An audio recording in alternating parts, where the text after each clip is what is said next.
কেউ কথা রাখেনি। ৩৩ বছর কাটলো, কেউ কথা রাখেনি।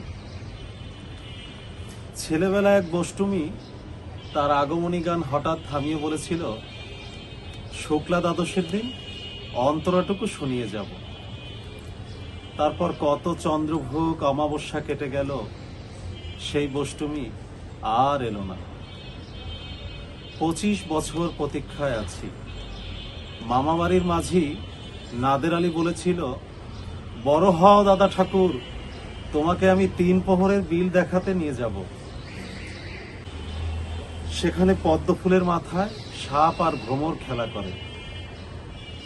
নাদের আলী, আমি আর কত বড় হব? আমার মাথা এই ঘরের ছাদ, আকাশ ফুরে স্পর্শ করলে তারপর তুমি আমায় ৩ প্রহরের বিল দেখাবে? একটাও রয়্যাল গুলি কিনতে পারিনি। লাঠি লজেন্স দেখিয়ে দেখিয়ে শুষেছে লস্কর বাড়ির ছেলেরা। ভিকেরির মতো চৌধুরীদের গেটে দাঁড়িয়ে দেখেছি ভিতরে রাস উৎসব। অবিরল রঙের ধারার মধ্যে সুবর্ণ কঙ্কন পরা ফর্সা রমণীরা কত রকম আমোদে হেসেছে। আমার দিকে তারা ফিরেও তাকায়নি। বাবা আমার কাজ ছুঁয়ে বলেছিল, দেখিস একদিন আমরাও। বাবা এখন অন্ধ, আমাদের দেখা হয়নি কিছুই। সেই রয়্যালগুলি, সেই লাঠি লজেন্স, সেই রাস উৎসব আমায় কেউ ফিরিয়ে দেবে না।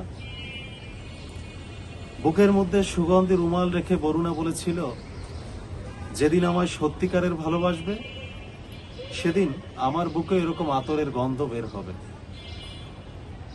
ভালোবাসার জন্য আমি হাতের মুঠোয় প্রাণ নিয়েছি, দুরন্ত সারের চোখে বেঁধেছি লাল কাপড়। বিশ্ব সংসার তন্ন তন্ন করে খুঁজে এনেছি ১০৮টি নীল পদ্ম। রাখিনি বরুণা, তার বুকে এখন শুধুই মাংসের গন্ধ। সে এখন যে কোনো নারী। কেউ কথা রাখেনি। ৩৩ বছর কাটলো, কেউ কথা রাখেনি।